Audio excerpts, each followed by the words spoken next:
So you prepare for the final exam. You prepare for that big sales presentation. You even prepare for retirement. If you don't prepare for the return of Christ, that's risky.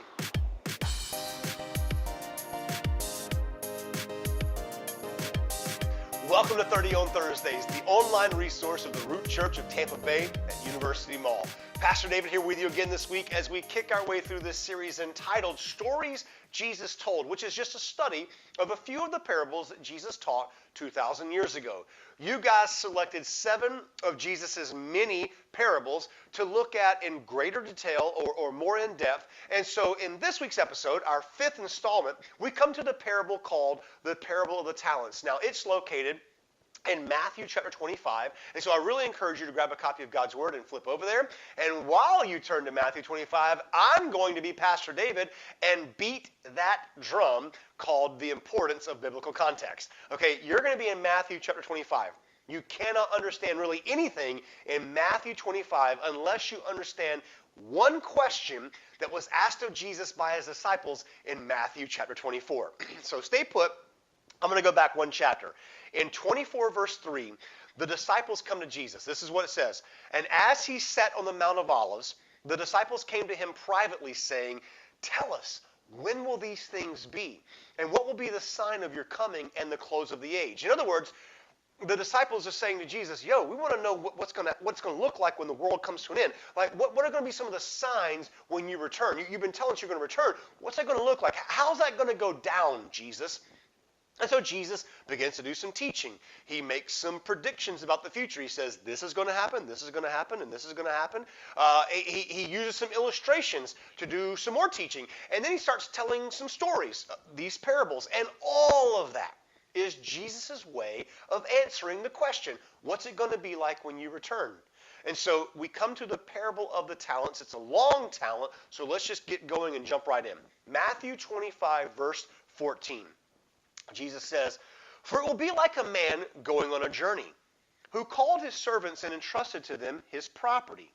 To one he gave 5 talents, to another 2, to another 1, to each according to his ability. And then he went away. Now he who had received the 5 talents went at once and traded with them, and he made 5 talents more. So also he who had the 2 talents made 2 more talents. But he who had received the 1 talent went and dug a hole in the ground and hid his master's money." Okay, pause. Before we can go any further, we need to just make sure we understand what the "it" is that Jesus is talking about in Matthew 25:14. Jesus starts off, he says, "For it will be like a man going on a journey." What is the "it" you're talking about here, Jesus? Okay. Matthew 24 and 25 are oftentimes called the Olivet Discourse. Okay, these 2 chapters go together. You can't understand one without the other. You really shouldn't separate them. You shouldn't just pluck a story or a line or a verse or a teaching out of one of these 2 chapters without really looking at both chapters together. Okay. So in this Olivet Discourse, what we've already talked about is Jesus is talking about the end of the world. There's some apocalyptic literature here. There's a lot of ways to interpret this. There's a lot of meaning embedded in these 2 chapters. I can't get bogged down in all of that in this week's episode. I want to make 2 inarguable statements about this parable, okay, the parable of the talents, and the 2 chapters in which this parable is found, the context of these 2 chapters, I should say. Number 1, these 2 chapters and this parable are about the return of Christ. Any other answer? Sorry, thanks for playing, you're wrong. Here's your prize. Okay, number 2, this parable and these 2 chapters in their entirety are Jesus' way of telling us to be prepared and to be faithful for that coming event. Okay, there you go. So I know that's basic, I know that's elemental, but that's really all that's required to understand the meaning of the parable of the talents and the meaning of chapters 24 and 25 from Matthew's gospel. So Jesus introduces us to 4 characters: a man, also known as the master, and 3 servants, servant 1, 2, and 3, okay? And Jesus says the man, he goes on this journey, and he leaves behind his entire property in the form of talents with these 3 servants. Now, a talent, in our language, that's like, oh, she's really gifted at singing, or he plays guitar nicely. No. In Jesus' day, in Middle Eastern culture, a talent was a unit of measurement, particularly like weight or worth. In fact, a talent was the largest unit of measurement that these Middle Easterners, that these first century Palestinians had at their access and had at their disposal. And so I did some math. I ran the conversion rates and put it in today's terms. Like looking at silver or gold or whatever it may be that this master left him. We're talking that first servant who was left 5 talents. Yeah, conservatively speaking, that's a multi-million-dollar account. That's a multi-million-dollar investment. So we're talking some big bank here, right? This man goes off and he leaves them, these 3 servants, with everything that he owns. Okay, now we need to address. I know somebody's going to email me or leave a comment below. You didn't talk about this. So let's go ahead and address the inequality that's already been introduced in Jesus' story. The man gives one servant 5 talents. He gives the second servant 2 talents, and he gives the third servant 1 talent. And then it says, to each according to his ability. Now, I know what Tommy Jefferson says. He says, we hold these truths to be self-evident, that all men are created equal. Okay, listen, that makes for great politics. It makes for eloquent declarations of independence. I'm not taking anything away from that. And I will say this, that yes, all men are absolutely created equal, because all men and women are created in the image of God. That said, just because all men and women and children and boys and girls and grandparents and aunts and uncles are created in the image of God does not mean that they all perform equally, okay? They might be all created equally, but they don't all perform equally. So that's the unmistakable point of this entire parable. Not everybody gets it. Not everybody does the right thing, okay? So listen, every village has their idiot, right? Okay, and the villages that have their act together, they elect their village idiot to go off to Congress, okay? But that's a separate episode. So here we have a man going on a journey, leaving his entire wealth to 3 servants. What's fascinating to me is that he doesn't leave any instructions. There's no to-do list. There's no commands. There's no directions. I mean, go back and look. I mean, nowhere does he say, do this, don't do that. He just goes, here's everything I got. There, and he leaves on this long journey. What I find fascinating, equally fascinating, is the servant. Let's call him servant 1, the guy with 5 talents. The Bible says, Jesus says, at once he goes and he trades his 5 talents, and he turns the 5 talents into 10. Likewise, the second servant, who's been given 2 talents, he goes and trades on the market. He goes and works. He goes and invests. And he turns his 2 talents into 4. So both the first and second servants have doubled their master's inheritance. But, verse 18, but. You always know that you're going to get to a stinky part of the story when a but makes an appearance, right? Okay, so we come across this but. The third servant, he's given 1 talent each, according to his ability, right? And he goes and he digs a hole in the ground and he buries his master's money and covers it back up. Okay, now this is the first time that the man in Jesus' story is referred to as master. But from here on out, he's only going to be referred to as master. Okay, he's a man and a master, but he was man at the first. He's master from this point forward. Okay, now the first 2 servants traded with their master's money, and they made him money. Okay, the third servant goes and digs a hole, puts his master's money in it. Johann Bengel, an old Lutheran scholar, says, quote, the labor of digging a hole and burying the talent was greater than the labor involved in going to the bankers. And so what Reverend Bengel's talking about is like, look, this guy would have been better off to just go into town on a lunch trip, drop the talents off at the banker's table, and leave it with them to make at least interest, rather than go and sweat digging a hole and burying it and covering it up and concealing it. Like, the dude worked harder doing that and is going to have nothing to show for it, right? Okay, let's continue the story. Matthew 25, verse 19. Now, after a long time, the master of those servants came and settled accounts with them. And he who had received the 5 talents came forward, bringing 5 talents more, and said, Master, you delivered to me 5 talents. Here, I have made 5 talents more. His master said to him, Well done, good and faithful servant. You have been faithful over a little. I will set you over much. Enter into the joy of your master. And he also, who had the 2 talents, came forward and said, Master, you delivered to me 2 talents. Here, I have made 2 talents more. Now his master said to him, Well done, good and faithful servant. You have been faithful over a little. I will set you over much. Enter into the joy of your master. Okay, again, hit the pause button. You knew this was going to happen, right? I mean, you saw this coming. The master has returned. And notice Jesus says the first act of this master is to settle accounts with his servants, okay? This is a guy who is clearly motivated by the bottom line. He's concerned about the bottom line. I mean, he's left everything of his name, of his property to these 3 servants, and like he wants an account. So like he comes in the door, the dog starts barking, the wife smiles, the little kids start running, Daddy, Daddy. He's like, hold on a second.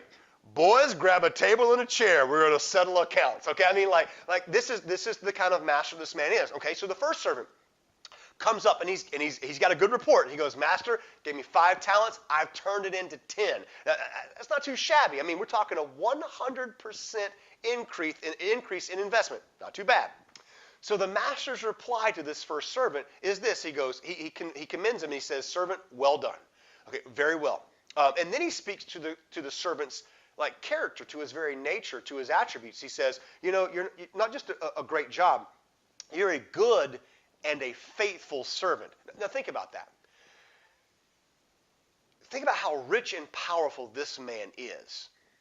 And he just called you a good and faithful servant and commends you publicly. Well done. Like that's pretty cool, right? And then he says this. This is mind-blowing. He says, you've been faithful over a little.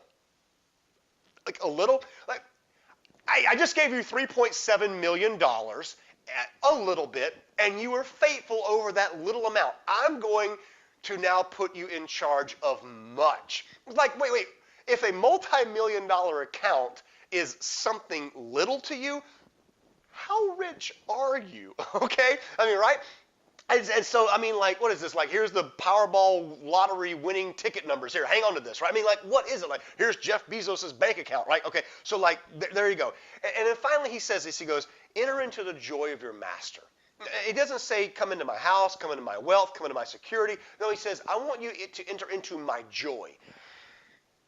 That's personal. Like, that's transformational. Like that's intriguing to me that the master puts it that way. You get to enter into my joy. That's pretty cool. So the second servant comes up, and he gives a similar report. He says, Master, you gave me 2 talents. I made 2 more. Here's 4 for you. And again, 100% growth in investment. Okay, the master's reply to the second servant was the exact same. So just for the sake of time, we're just going to skip over that. But he says, well done, my good and faithful servant. Enter in, faithful over little. Welcome into I'm going to give you much. Come into my joy, okay? Let's continue the story, because this is where it gets awkward. Matthew 25, verses 24 and 25. He also, who had received the 1 talent, came forward saying, Master, I knew you to be a hard man, reaping where you did not sow, and gathering where you did not scatter seed. So I was afraid, and I went and I hid your talent in the ground. Here, you have what is yours. Okay, the third servant doesn't start with a report. He starts with an excuse. He goes, look, hey, boss, I know you're a hard man. You're a hard guy, okay? I know that you reap where you didn't sow. I know that you gather where you didn't scatter seed. In other words, this servant is basically saying to his master's face, yeah, you're tough. You're corrupt. Like, he doesn't start with a report. Look how much money I gained you. In fact, he hands his master an excuse that's like littered with these accusations, okay? And so the servant continues. He finally gets around to his account. So he says, because I was so afraid of you, I just went and hid your money in a hole in the ground, dug it up this morning, heard you coming back. Here you go, right? Okay. Let's start with the accusation that this servant makes towards his master. He's like, I knew you were a hard man. I knew you reap where you did not sow. I know you gather where you did not plant seed. Okay. First question. I wonder if those first 2 servants would agree with the third servant's conjecture over their master's character. So the third servant calls their master hard and corrupt. The first 2 servants, dude, they just acted faithfully And for that faithful service, their master treated them quite generously. I'm sorry, I don't think, it's almost like these three servants have different masters. Because what I think these two servants would say about that master is not what this guy is saying about his master. He says, look, he's hard, he's corrupt. I mean, I'm scared of this guy. So I don't buy it. But let's pretend for a second. Let's just go ahead and go there. Let's just say that this master is really hard, that he really is corrupt, that he really does gather where he didn't plant, that he collects where he didn't sow seed. Let's just say that. Wouldn't you think then that because that master is so brutal, that he's such a hard taskmaster, that servant would be like, yo, I don't know when he's coming back, but when he comes back, I'm going to give that joker at least 2 talents, even if I got to go steal one, because I'm so afraid of this guy, okay? Wouldn't that just like motivate this third servant? Here's the deal. The third servant doesn't offer a report. He doesn't offer any increase. All he offers is an excuse. And his master exposes it for exactly what it is. Let's finish the story. Matthew 25, verse 26. So his master said to him, you wicked and slothful servant. You knew, this is in front of everybody, like this in front of the other servants maybe, right? You knew that I reap where I have not sowed and gathered where I have not scattered seed. Then you ought to have invested my money with the bankers, and at my coming I should have received what was my own with interest. So take the talent from him and give it to the one who has 10 talents. For to everyone who has more, more will be given, and he will have an abundance. But from the one who has not, even what he has will be taken away. Oh, and cast that worthless servant into outer darkness, and in that place there will be weeping and gnashing of teeth. Okay, so there's a lot here. We'll hit it quickly. The master calls this servant wicked and slothful, lazy. The master throws the servant's excuse right back at him. He goes, oh, you think I'm hard? You think I'm cheated? You think I'm corrupt? You think I'm a bent man? Let's just play along with that. If I really was, then why don't you have something to show for me? Why don't you have some interest, at least interest? I'm not even talking about another whole talent, just some interest that's due me from the bankers. Okay, this is my money. It's been sitting in a hole. Give me a break. And so it's about to get tough. Jesus says, this master says, take his talent, take my talent away from him. The one that I gave to him, take it from him and give it to that guy who has 10, okay? He says, listen, the one who has little, even what he has, will be taken from him and given to him. I mean, okay, you talk about the rich getting richer and the poor getting poorer. I promise to talk about that in a second, but here we go, right? I mean, this is what Jesus says this master says. Just so that the guy who has some, who has much, no. I want him to have an abundance is what the master says. Okay, so the master then calls this servant worthless. And he says to his other servants, and to those standing around, cast him out into outer darkness where there will be weeping and gnashing of teeth. Okay, wow, there is a ton in this parable of the talents. I'm going to hit you quickly with my 10 takeaways of the parable of the talents in some particular order. Here we go. It'll be quick. Here we go. Number 1, the return of Christ is a fact of the future. Look, I get it. I get it. I know what today's date is. I know he's been gone for 2,000 years. I get it. And he might be gone another 20,000 years. But he is going to return. He has kept every other promise. Why would he not keep this promise? Chapter 24 and 5 of Matthew is about the return of Christ. Jesus talked about his coming an awful lot. Why would he not keep this promise? Jesus is going to come again. Takeaway number 2, Jesus is going to settle accounts with every person, faithful or wicked. Okay, just like Jesus' story, the master's first priority when he came back to his house, back to his property, was to settle accounts with his servants. Judgment is going to be Jesus' first priority when he returns. And he's going to judge every person, not religious people, not Christian people, not rich people, not lucky people. He's going to judge every single person on earth. Takeaway number 3, every resource in your life belongs to the master. Okay, In the story, these three servants, they held, they managed, they worked or buried their master's talents, their master's money. I want to bring this forward 2,000 years. Hey, I love you. It ain't your house. Hey, you're awesome. It's not your boat. It's not even your bank account. I know your name's on it, but it's not yours. Every good and perfect gift that we have in our life, says the book of James, comes down from the Father of heavenly lights, in whom there is no shadow of turning, okay? Everything that you have in your life belongs to the Master. Nothing in your life belongs to you. Like, I love you. You're never going to be the owner. You're just the manager. And you need to be okay with that. Takeaway number 4. We have been given the responsibility of work. Now, I want to be crystal clear here. I'm not saying that we work for our salvation. Nowhere does the Bible say that. But we have been given the responsibility of work. These first two servants got that. They intrinsically knew that, even though their master did not tell them, go get to work, invest, get me some interest, double my investments. He didn't tell them any of that, and yet they intrinsically knew that. In fact, you go back to our beginning, your beginning and mine, to the Garden of Eden. You know what God says? In Genesis chapter 2, verse 15, it says, and God took the man and the woman that he created, and he put them in the garden, quote, to work it and keep it, end quote. Adam and Eve, you have a responsibility. You have an obligation. There is some purpose to your life. So these three servants had an obligation. Adam and Eve had an obligation. You have an obligation to work, to be purposeful and productive, okay?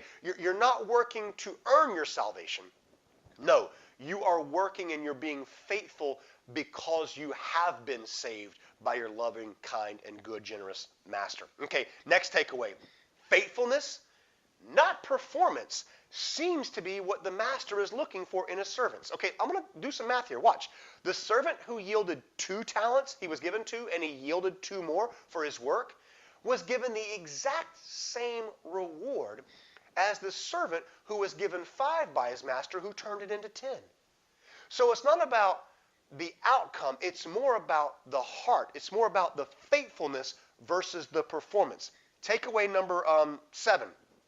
There is an unimaginable reward for faithfulness. Okay, the faithful servants were allowed to enter into the joy of their master. Like, there's a whole episode and video we could do on that one line. There's just more packed in there than I have time to go into in this episode. I'm just simply saying this.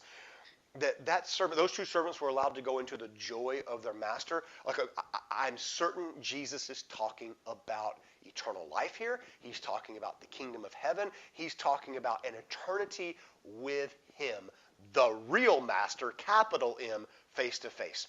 Okay, takeaway number 8. The greatest error we can make in this life is to not truly know our master. The third servant thought he knew his master, but he was wrong on every assumption he made. So my question to you is this. Do you know the real master? I'm not talking about the rich guy. I'm talking about the King of Kings and the Lord of Lords. Do you personally, intimately, and accurately know Jesus? Because that's the real crime here. It's not about the money. I promise you it's not about the money. It's about how those 2 servants related to the master and how that servant related to the master. These 2 guys knew something about the master that guy didn't know. Do you know the master? Do you know Jesus? Takeaway number 9. There is an unspeakable consequence for wickedness. Jesus in the story says that the master called this third and final servant wicked. Okay, every excuse that we want to give to Jesus on Judgment Day, every excuse that we want to throw at Jesus, he is going to squash. He's like, look, if this rich guy, if this other master, he can put down an excuse, he can recognize the excuse. I'm the King of Kings, I'm the Lord of Lords. It's not going to fly on Judgment Day.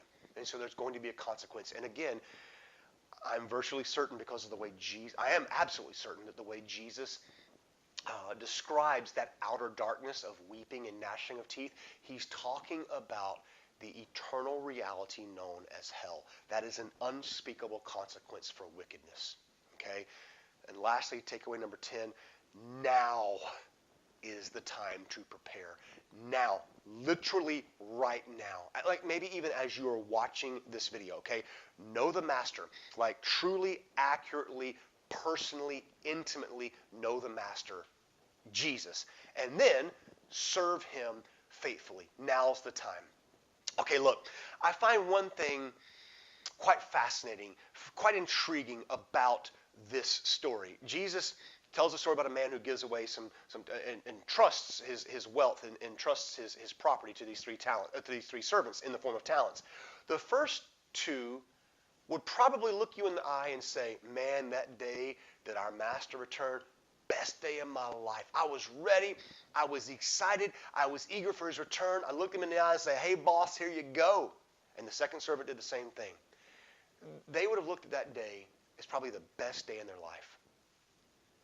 That third servant. Same event, same master, same return. The most terrifying day of his life. So my question to you is this. What about you? Like, are you looking forward to the return of Christ?